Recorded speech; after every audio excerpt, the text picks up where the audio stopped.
انعام۔ ڈاکٹر عبدال بیلا کی کتاب رستہ سے ایک مضمون پیش خدمت ہے انعام۔ انعام یافتہ کچھ لوگوں کو جانتا ہوں، جانتی وہ کون کون پری؟ تم سوچنے پہ آؤ تو تمہارے ذہن میں حکمرانوں یا ان کے منظور نظر اونچے عہدوں پہ براجمان، اکڑی گردنوں والے، تحقیر سے تم مجھ جیسے لوگوں کو دیکھنے والے، بڑے گھروں میں بے شمار خدمتکاروں کے ہجوم میں رہنے والے آئیں گے، لمبی قطار گاڑیوں میں نیلی لال جلتی بجھتی ہٹو بچوں کے نعرے لگاتی، مخلوق خدا کی تذلیل کرتی، فراٹے مارتی بلٹ پروف کالے شیشوں والی گاڑی میں چھپے میں بیٹھے لوگوں کو سوچ لو گی۔ شاید تم ان کو بھی سوچو جو ان گنت دولت کے انبار والے، صنعت کار ہوں یا ہزاروں ایکڑ اراضی کے مالک فیوڈل لارڈ۔ ہے نا، تم نے ایسے سوچے ہے نا پری؟ تمہاری کسی سوچ پہ تمہیں الزام نہیں دیتا، ہم ہی نے انعام کو اب تک یوں ہی ڈیفائن کیا ہوا ہے۔ اسکول کالج کے دنوں سے جو کوئی دوسروں کو ہرا کے جیت کا تمغہ لے، کسی دوڑ میں دوسرے کو کندھا مار کے پچھاڑ دے، کوئی کھیل کود میں کوئی چھکا لگا دے، اسے ہی ہم نے انعام یافتہ سمجھا۔ وہ جو اپنی انا کا بھوت جتنا بڑا بناتا جائے اسی کو اس کا انعام سمجھتے ہیں۔ اپنی میں کی جتنی بڑی جاگیر کوئی گھیرے وہی خود اس پہ ہوا کرم سمجھتے۔ کرم کا بھی یوں ہی ہم نے کریا کرم کر لی۔ سب لفظوں کو دنیا کے ترازو میں تول تول کے ہم نے بھاری بھدے خواہشوں کے غلاموں کو برتر سمجھے رکھا۔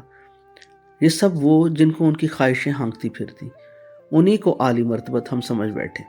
صدیوں سے ہم اپنے ہانکنے والوں کے آگے لگے دوڑتے آتے غلام ابن غلام ہیں۔ ہمیں علم ہی وہ دیا گیا جو ہمیں روندنے والوں کو معزز کہے۔ ہم نے عزت کا لفظ بھی کب ڈیفائن کیا؟ جس نے ادھر جہاں کے دسترخوان سے اپنے حصے سے زیادہ لقمے اٹھائے اسے ہی ہم نے عزت دی۔ ہم نے ذلت کو یہاں اسرت کا روپ دے دیا، اور جو کم نصیب تمہارے کہے عزت داروں کے ہاتھوں پٹتا رہا، چپ رہا، اسے ہی رذیل کہہ کے ہم نے اس کی تحقیر کی۔ انعام یافتہ لوگوں کو تم کیا جانو؟ علی حجویر داتا صاحب کو جانتی ہو؟ وہ کوئی جاہو جلال والا شہنشاہ نہ تھا، شہنشاہ کا مزار بھی اسی شہر میں، دریا پار۔ کبھی دیکھا اس شہنشاہ کے محلما مزار اور بڑے باغ میں کوئی اس کے لیے دعا مانگنے گیا؟ کوئی گیا بھی تو ادھر خوش وقتی کی خوشی دکھانے منانے گیا، مگر اس درویش علی حجویر کی درگاہ پہ تم دن کو جاؤ، رات کے کسی پہر چلی جاؤ، تمہیں تو لوگوں کا انبو ان سے پیار جتانے اور اس کے خدا سے اس کے صدقے اپنی حاجتوں سے برات کی دعا مانگتے لوگ نظر آئیں گے۔ یہ درویش تو بوریا نشین تھا، کوئی عہدہ نہیں تھا اس کا، کسی دولت کا انبار نہیں تھا اس کے پاس، نہ اس کا باپ کوئی بڑے گھر والے کا منظور نظر تھا، نہ یہ خود، اس کی تو اولاد تک نہ تھی کوئی جو اس کے جانے کے بعد اس کی قبر پہ کوئی ایسی جگہ بنا دے جو لوگوں کے لیے بیٹھنے کے قابل ہو۔ اس کا زندگی بھر کا اثاثہ جانتی ہو تم؟ کشف المحجوب، اور لوگوں کے درمیان زندگی گزارنے کا عملی نمونہ، 2 کپڑے، 1 پیالہ اور شہر بھر کے ہر بندے سے پیار۔ وہ تو پردیسی تھا، 1000 سال پہلے ہزاروں میل دور ادھر سے آیا، کسی کو برا نہ جانا۔ اس کے عہد میں یہ شہر بتوں بھرا تھا، بت خانے کے پروہت بھی اس کے سامنے آتے تو وہ مسکرا کے ان کے لیے ٹھنڈے میٹھے پانی کا پیالہ بھر کے لے آتا۔ وہ پروہت پنڈت بھی نخرے والے تھے، اس کے ہاتھ سے لیے پیالے کو اپنے ہونٹ لگائے بغیر اس کی کھوئی کا ٹھنڈا پانی اپنے گلے میں اوپر اچھال کے گراتے۔ وہ برا نہ مناتا، ان کے پاس جاتا تو ان کے برتنوں سے ان کا چھوڑا ہوا کھانا بھی کھا لیتا۔ وہ حیران ہوتے، یہ کیسا بندہ ہے جو ہر بندے سے پیار کرتا ہے، کسی دھرم کو برا نہیں کہتا، اپنا رستہ نہیں چھوڑتا اور کسی کے رستے میں مین میخ نہیں نکالتا۔ اس سے پوچھتے تو ہنس کے ایک بات کہتا، تمہارے لیے تمہارا رستہ، میرے لیے میرا، جھگڑا کیا ہے؟ تب شہر کے لوگوں کو کھوج ہوئی کہ اس سے پوچھیں کہ تیرا رستہ کیا ہے؟ تو کسی کی امانت میں بددیانتی نہیں کرتا، بولو تو سچ بولتے ہو، بھلے نقصان تمہارا ہو، ناپ تول میں بھی تم کھرے، کسی کی برائی اس کی ناموجودگی میں نہیں کرتے، ایسا بندہ تو ادھر ہم نے دیکھا ہی نہیں، بتاؤ کیا ہے تمہارا رستہ؟ تب شہر کے لوگ جوک در جوک مسلمان ہو گئے، ورنہ بادشاہوں کو عام لوگوں سے کیا سروکار تھا؟ کسی بادشاہ نے لوگوں کو اپنا رستہ نہ دکھایا۔ ویسے بادشاہوں کے رستے ایک سے ہوتے ہیں، وہی اقتدار اور قوت کا حصول، جیسے کیسے بھی، انہیں کیا پڑا کہ اس میں پڑھتے لوگوں کا دھرم ٹٹولیں۔ انہیں تو اپنے محلات میں سونا چاندی اکٹھا کرنا ہوتا، اپنے حرم میں ہر رنگ و روپ کی روپائیں جمع کرنی ہوتی، وہ اس بکھیڑے میں کیوں پڑتے؟ جتنے بھی تم ہم اب ایک رستے پہ ہیں، ادھر اس درویش کا معجزہ ہے۔ وہ تو فقیر جھونپڑے میں رہتا تھا، وہیں ایک روز مر گیا، اب بتاؤ کس نے اس کا نام قائم کیا، لوگوں سے منوایا، آج تک اس کا فیض جاری ہے۔ دیکھ، روح خدا کا حکم ہے، جانتی ہو نا؟ اور اب وہ کیا ہے؟ صرف ایک روح۔ اگر خدا کسی روح کو چن کے اپنا حکم بنا لے تو تم خدا سے لڑو گی؟ بولو۔ دیکھ، سب گئے لوگوں کو گیا نہ سمجھا کر، کچھ جا کے بھی یہیں کہیں ہوتے ہیں۔ تم ساری بحث چھوڑ، بول، ادھر خدا کے بندے جاتے ہیں یا نہیں؟ تم شاید سوچو وہ شاندار سجی عمارت ہے، لوگوں کے لیے اس میں کشش ہے، اونچے گنبد کے نیچے دفن قبروں کے پاس ادھر کا جاؤ جلال دیکھ کے اندر امڑ آتے۔ یہ بات ہے تو بتا، دنیا میں انسان کے ہاتھوں کی بنائی خوبصورت ترین عمارت کون سی؟ تم مان لو گی، تاج محل۔ ٹھیک، جانتی ادھر بھی اس خوشنما ترین گنبد کے نیچے دو اداس قبریں ہیں، ایک رانی کی، دوسرے شہنشاہ کی۔ بول، کوئی ادھر صرف ان کے لیے فاتحہ پڑھنے گیا؟ اگر عمارتوں کو دیکھ کے ان بزرگوں کی جگہوں میں برکت ہوتی تو ادھر تو سب سے زیادہ ہونی تھی۔ تم برکت کو بھی ڈیفائن نہ کر پائے۔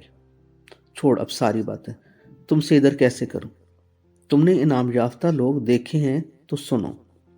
اقبال انعام یافتہ تھے، اس کی قبر پر روز سلامی ہوتی، ورنہ اس کے دوسری طرف اسی بادشاہی مسجد کی سیڑھیوں پہ ایک غیر انعام یافتہ بندے کی بھی قبر ہے، جو اپنے عہد میں اس ملک کا صدر بھی رہا۔ جانتی کون؟ سکندر مرزا، جس نے یہاں آنے والی حکومتوں کا مزاج ہی بدل ڈالا، اس ملک کی سیاست میں ہمیشہ کے لیے زہر گھول دیا۔ تمہیں زہر کی بھی کب سمجھ؟ تم تو یہی سمجھتی ہو کہ زہر وہ ہوتا ہے جو پینے سے بندہ مر جاتا ہے نا، یہی خیال؟ کملی ہو، زہر سے بندہ مرنا ہوتا تو جو پیالہ بھر کے سقراط نے پیا تھا اس سے وہ مر جاتا۔ مرا وہ، اسے مارنے والے کسی کا نام جانتی ہو؟ سقراط کا نام زندہ ہے، علم کی ہر کتاب اور حصول علم کی ہر درس گاہ میں سقراط انعام یافتہ تھا۔ اسے تو اسی کے شہر والوں نے اپنی اکثریت سے معتوب قرار دے کر سزائے موت دی تھی، مارا تھا، وہ مر کے بھی صدیوں سے زندہ ہے، یہ ہوتا ہے انعام۔ اقبال بھی سقراط کے قبیلے کا تھا۔ اقبال سے نسبت ان کو ہے جو کلام اقبال کو سمجھیں اور اس سے اپنا رستہ طے کریں۔ ہمارے لوگوں نے تو اقبال کو سمجھا ہی نہیں۔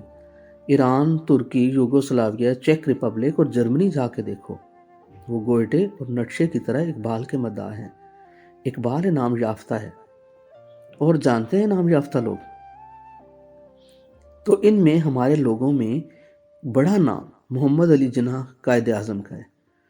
قائد اعظم نے ہم جیسی تھکی ہوئی غلام ابن غلام ہر غلامی پہ تیار قوم میں آزادی کی ایسی روح پھونکی کہ آنن فانن ہمیں ایک قوم بنا دی، اپنے عہد کا سب سے بڑا اسلامی ملک بنایا، پاکستان۔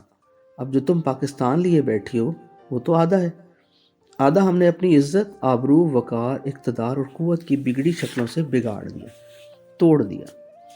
تمہیں کہا تھا نا کہ ہم نے لفظوں کو ڈیفائن ہی نہیں کیا، ڈیفینیشن کو بھی جو لفظ دیا وہ خود ستائش کے معنوں میں ڈکشنری میں لکھا۔ جانتی ہو نا، ڈیفینیشن کے لکھا گیا تعریف کرنا، بس۔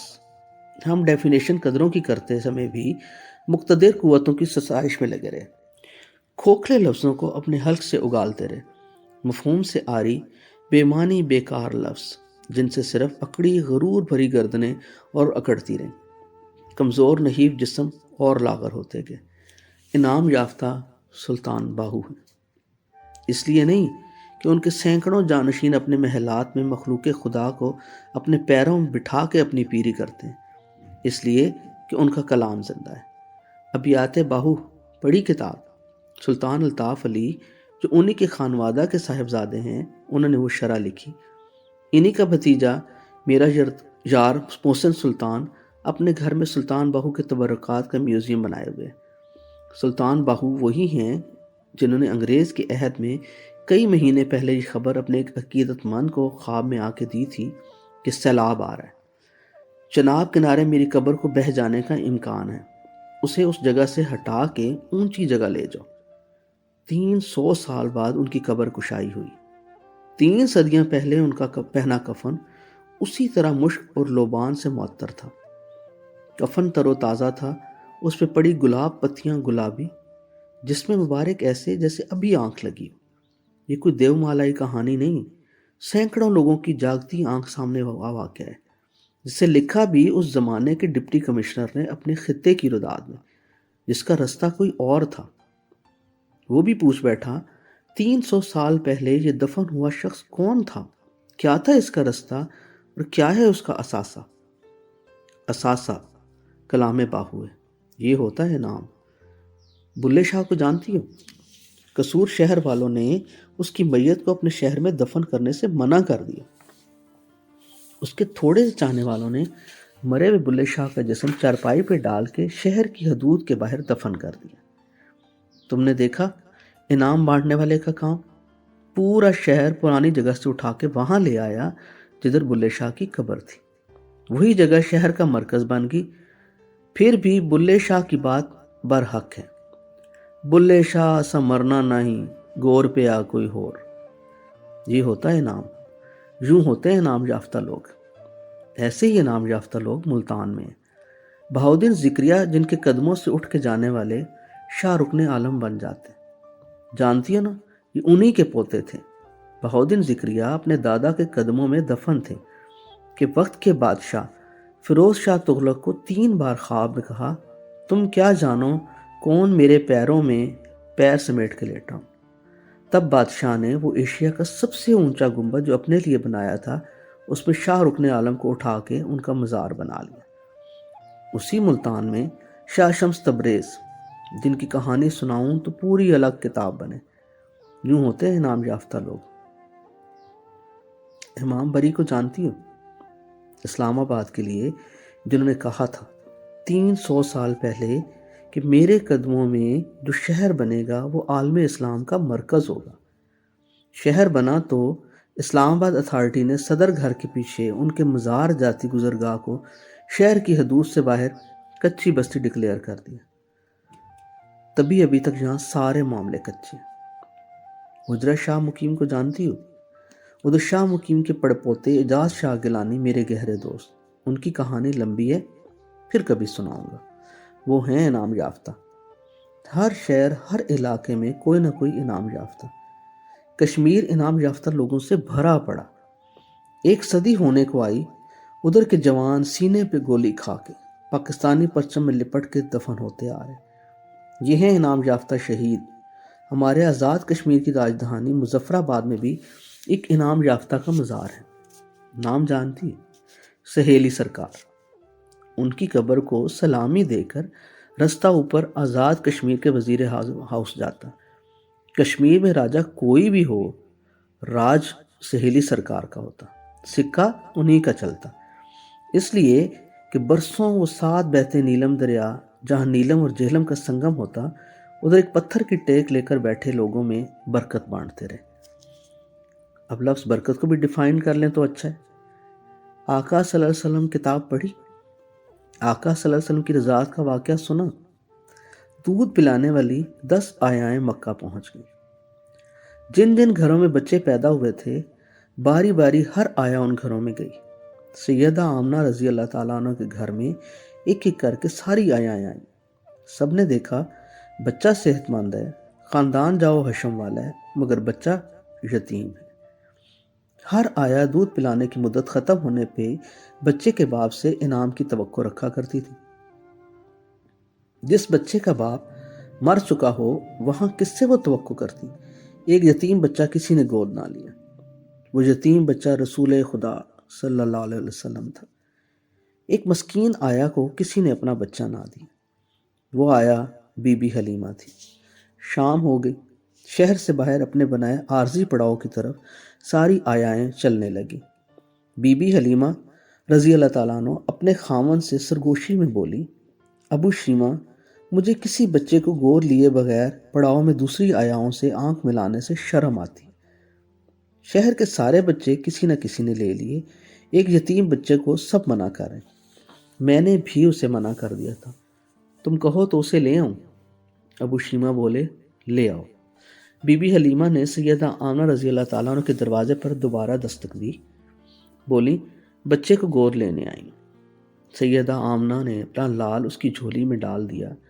بی بی حلیمہ کا اپنا شیر خوار بچہ عبداللہ پتلا کمزور تھا۔ بی بی حلیمہ غربت اور قسم پرسی کے باعث نڈھال اور کمزور جسم والی، خاوند بھی بیمار لاچار۔ جس گدی پہ بی بی حلیمہ سوار ہو کے آئیں وہ ہڈیوں کا پنجر۔ راستے میں آتے ہوئے دوسری عورتیں اپنی سواریاں روک کے حلیمہ کی گدی کا انتظار کرتی اور اسے تمسخر اور تحقیر سے تکتی۔ مفلسی عجیب شے ہے، مفلسی عجیب شے ہے، انسان اور جانور دونوں کا حلیہ بگاڑ دیتی۔ بی بی حلیمہ سیدہ آمنہ رضی اللہ تعالیٰ عنہ کے یتیم کو لے تو آئیں، سوچیں اسے دودھ کیسے پلاؤں گی، ان کا دودھ تو ایک بچے کے لیے پورا نہیں ہوتا، بچہ بھوکا رہتا ہے تو بچوں کو کیسے پلاؤں گی دودھ۔ بی بی حلیمہ نے برکت کی ساری کہانی خود بعد میں سنائی، بولی جو ہی میں اپنے خیمے میں آئی مجھے اپنے جسم میں خوشگوار صحت مند تبدیلی محسوس ہوئی۔ دونوں بچوں کو دودھ پلانا چاہا تو میں ششدر، میرا جسم دودھ سے بھرا ہوا تھا۔ قریشی بچے نے ایک طرف سے جی بھر کے پیا پھر سو گیا، دوسری طرف سے میرے بچے عبداللہ نے، وہ بھی سیر ہو گیا۔ میں حیران سوچتی جاؤں یہ آنن فانن جسم میں اتنا دودھ کہاں سے آ گیا۔ اتنے میں خیمے کا پردہ اٹھا، میرا خاوند ابو شیمہ آیا۔ اس کے آنے کا انداز ہی ایسا تھا کہ جیسے خوشخبری باندھے لیا آ رہا۔ اس کے پاؤں زمین کے اوپر اچھلتے آ رہے تھے، ہاتھ میں ایک پیالے سے بڑا برتن میرے آگے کیا، چیختے ہوئے خوشی سے بولا دیکھ حلیمہ دیکھ۔ بولی میں نے دیکھا، برتن دودھ سے لبالب بھرا ہوا تھا۔ کہاں سے لائے؟ اپنی اونٹنی نے دیا ہے۔ میں ہکی بکی، اونٹنی تو بڑی عمر کی وجہ سے کب سے دودھ دینے سے رک گئی تھی، یہ کیسے؟ بس دیکھ لو، یہ سارا دودھ اپنی اونٹنی کا ہے، اس سے زیادہ تو میں پی چکا ہوں، اونٹنی کے بچے کو بھی پلایا، یہ تمہارے لیے، یہ سارا۔ ہاں۔ دونوں میاں بیوی کی آنکھوں میں چراغ جل رہے تھے۔ بولی میں نے پیالہ پکڑ کے پیا، پورا نہ پیا گیا، خاوند کو کہوں تم پیو، وہ کہے میں بہت پی چکا۔ کمال ہے، میں ہونٹوں سے دودھ کی گاڑی سفیدی پوچھتی ہوئی بولی ابو شیمہ میرا جسم بھی دودھ سے لد گیا ہے، دونوں بچے اسے پی کے سو گئے ہیں۔ میرا خاوند حیرانی سے مجھے تکتا جائے، پھر بولا حلیمہ لگتا ہے تم کوئی بہت ہی برکت والا بچہ لے آئی۔ حلیمہ کو بچہ لیتے ہوئے سیدہ آمنہ رضی اللہ تعالیٰ عنہ کی بات یاد آئی۔ انہوں نے کہا تھا حلیمہ میرا بچہ صلی اللہ علیہ وسلم بڑی شان والا ہے، ساری برکت اسی کے دم سے ہونی، تم دیکھ لینا۔ حلیمہ بولی ابو شیمہ دیکھ، میں نے دیکھ لیا۔ ابو شیمہ نے کہا میں بھی دیکھ رہا ہوں۔ واپسی پہ سارے قبیلے کی عورتیں اپنی اپنی سواری پہ میری گدھی جو پورے قافلے میں سب سے پیچھے رہ جاتی تھی یوں بھاگنے لگی کہ مجھے سمجھ نہ آئے کہ یہ وہی گدھی ہے۔ ذرا سی دیر میں میری گدھی پورے قافلے سے آگے نکل گئے تو پیچھے ہمجولیوں کی آوازیں آتی، حلیمہ ذرا اپنی گدھی روک، ہمیں برابر آنے دے۔ بولی ہمارا علاقہ مدت سے قحط زدہ تھا، بارش ہی نہ ہوتی تھی، ہریالی کم تھی، پہلے معمول تھا بکریاں ہماری سارا دن پھر پھرا کے بھوکی آتی، اب جو بکریاں صبح جاتی تو شام کو پیٹ بھر کے پلٹتی، ان کے تھن دودھ سے بھرے ہوئے ہوتے، ہمارے گھر کے سارے برتن دودھ سے بھر جاتے۔ بستی میں خبر پھیل گئی، لوگ اپنے چرواہوں کو کہیں جدھر حلیمہ کی بکریاں چرتی ادھر بکریاں لے کے جاؤ۔ دوسرے چروائے اپنی بکریاں ہماری بکریوں کے ساتھ رکھتے، ان کی بکریاں خالی پیٹ لوٹتی، ان کے تھنوں میں دودھ کم آتا، ہماری بکریاں دودھ سے لبالب۔ اب سمجھ آئی برکت کیا ہوتی ہے، انعام کی چیز، انعام کی حد پوچھتی ہے تو صرف ایک، آقا صلی اللہ علیہ وسلم، پوری انسانیت کے لیے، سب انسانوں کے لیے رحمت، سب جہانوں کے لیے رحمت۔ آقا صلی اللہ علیہ وسلم صرف تیرے میرے لیے نہیں، سب کے ہیں، چاہے کسی کا رستہ کوئی بھی ہو، اگر وہ آقا صلی اللہ علیہ وسلم سے محبت رکھے تو اسی کے لیے برکت، اسی کے لیے رحمت، اسی کے لیے انعام۔